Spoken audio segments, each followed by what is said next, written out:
Hi everyone, welcome back to Travel Assurance NZ. If this is your first time here, I'm glad you joined us. On this channel I share everything you need to know about moving to New Zealand, from applying and getting visas to living, working, and starting a new life in New Zealand. Now if you've been thinking about moving to New Zealand for work or study, you're probably wondering, what do I really need to know to live and work there successfully? That's what today's video is all about. I'm going to share the best, most practical tips that people rarely talk about. These are the things locals and long-term migrants know, but many newcomers only learn the hard way. I'll cover everything, from how to find the best city for your job, how to save money on accommodation, and even how to plan for permanent residency if you want to settle long-term. Whether you're a skilled worker, a farmhand, or someone just looking for opportunities, these tips will save you time, money, and stress. Make sure you watch this video until the end, because every tip builds on the last one, and by the time we're done, you'll feel like you already know how to live and work in New Zealand confidently. Alright, let's dive in. Tip 1. Choose the right city or region for your job. New Zealand is a small country, but where you live can make or break your experience. The biggest mistake many migrants make is flying straight into Auckland without researching job opportunities in other regions. Auckland is the largest city, and while it's great for corporate roles, IT jobs, and international business, it's also the most expensive. Housing is costly, and traffic can be a challenge. If you're in construction, engineering, or logistics, you might find better opportunities in Christchurch or Hamilton. For agricultural or farm work, look at rural regions like Waikato, Southland, or Taranaki. These areas often have more job openings for roles like dairy farming, fruit picking, and other manual work. Employers in these regions are also more open to sponsoring visas because they struggle to find enough local workers. Wellington, the capital city, is great for government and policy jobs, while Queenstown offers seasonal work in tourism and hospitality. Before you decide where to move, use job websites like Seek NZ, Trade Me Jobs, and the New Zealand Government Jobs portal to search for your profession by city. Check rental prices and transport options in advance so you don't overspend your budget. Choosing the right city is not just about work. For example, Auckland offers big city living and diversity, while Christchurch is quieter but has plenty of outdoor activities. Rural areas are peaceful, but require you to adapt to smaller communities. Tip 2. Use the accredited employer list to find sponsorship. If your goal is to work in New Zealand and get a visa, you need to know about accredited employers. These are companies approved by Immigration New Zealand to hire migrant workers and sponsor visas. This is the most important shortcut if you're outside the country and want a job offer before arriving. Employers who are accredited can process your visa faster because they've already been checked and approved by Immigration New Zealand. To use this to your advantage, visit the Immigration NZ accredited employer list. Here, you'll find hundreds of companies, from construction firms to hospitality chains. You can search by region, industry, or company name. Once you find a company that matches your skills, go directly to their career pages and apply. Many employers prefer candidates who show interest in their company specifically, rather than applying blindly through job boards.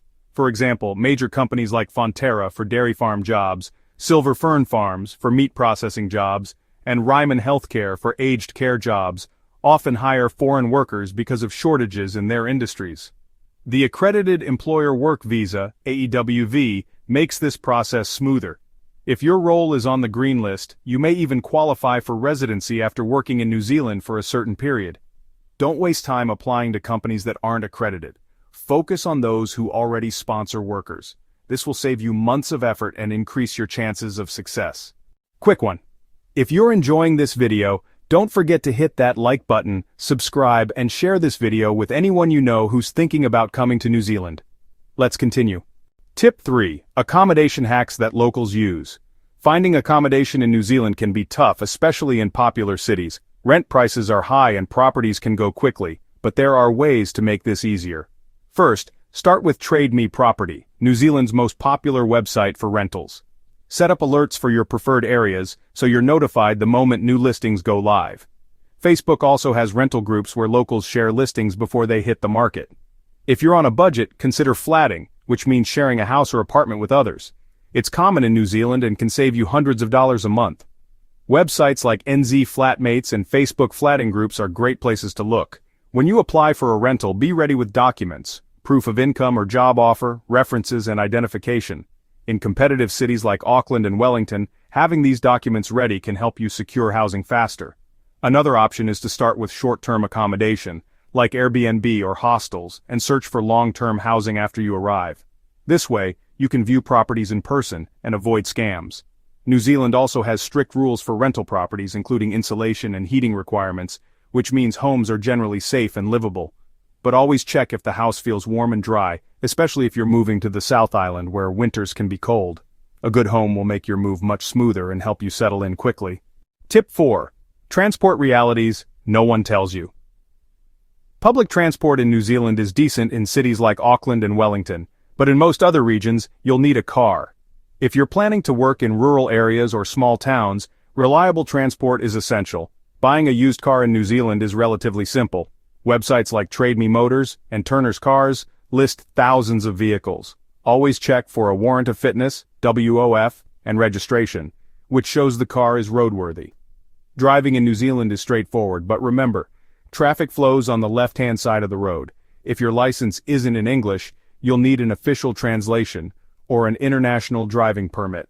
If you're staying in a big city, public transport cards like AtHop in Auckland or Snapper in Wellington can save you money on buses and trains. Transport costs add up quickly, so plan carefully. If you're in a farming or factory job, employers sometimes provide transport or accommodation. Always ask about this when applying for work. Tip 5. Building a social network quickly. One of the biggest challenges for newcomers is loneliness. New Zealanders are friendly, but building friendships takes effort. Joining sports clubs, gyms, or community classes is a great way to meet people. Websites like meetup.com have groups for hiking, photography, language exchange, and more. Volunteering is another great option. Sites like Volunteering New Zealand connect you to opportunities where you can meet locals and improve your English. Churches, cultural organizations, and migrant support groups also provide a sense of community. Cities like Auckland and Wellington are very multicultural, so you'll find groups from your home country too. Building a social network isn't just about fun. In New Zealand, many jobs and rental opportunities are shared through personal networks. The sooner you meet people, the easier your transition will be. Tip 6. Money-saving survival strategies. Living in New Zealand can be expensive if you're not careful. Groceries, rent, and transport are often higher than in other countries, but there are ways to save. For groceries, Pack and Save is one of the cheapest supermarkets. Farmers markets are great for fresh produce, especially in smaller towns. Buy second-hand items from Trade Me or Facebook Marketplace instead of paying full price. When it comes to banking, most banks like ANZ, Westpac, and BNZ allow you to open an account online before you arrive. This saves time and helps you get paid faster once you start working. If you're working in New Zealand, check if you're eligible for tax credits like working for families if you have children. Healthcare is free or low cost for residents and work visa holders, so make sure you register with a local doctor as soon as you settle in. Tip 7. Weather and lifestyle prep. New Zealand's weather is unpredictable. The North Island is warmer, while the South Island has cold winters. Always pack layers and waterproof clothing. Outdoor activities are a big part of life here. Hiking, beaches, and parks are everywhere. Even in cities, people spend a lot of time outdoors. If you're moving for farm or seasonal work, be ready for early mornings and physical labor. Employers often provide gear, but having your own boots and warm clothing helps. Tip 8. Path to permanent residency. If your goal is to stay in New Zealand long-term, you should plan for permanent residency (PR) early. The fastest way is through green list roles, which include high-demand jobs like healthcare, engineering, and trades. If you work in one of these roles and meet the requirements, you may be able to apply for PR after 2 years. If you're not in a green list role, you can still qualify through skilled migration or work to residence pathways. Immigration New Zealand's website has a tool to check your eligibility. Tip 9. Cultural etiquette and workplace culture. Kiwis, as they're popularly called, value humility and equality. The culture is casual and it's common to call your boss by their first name. Avoid bragging and always respect Maori culture. Learn basic greetings like kia ora, and understand that Maori traditions are an important part of New Zealand life. Workplaces often promote a healthy work-life balance, so you'll notice people leave on time. Tip 10. Mental health and community support. Moving to a new country can be stressful.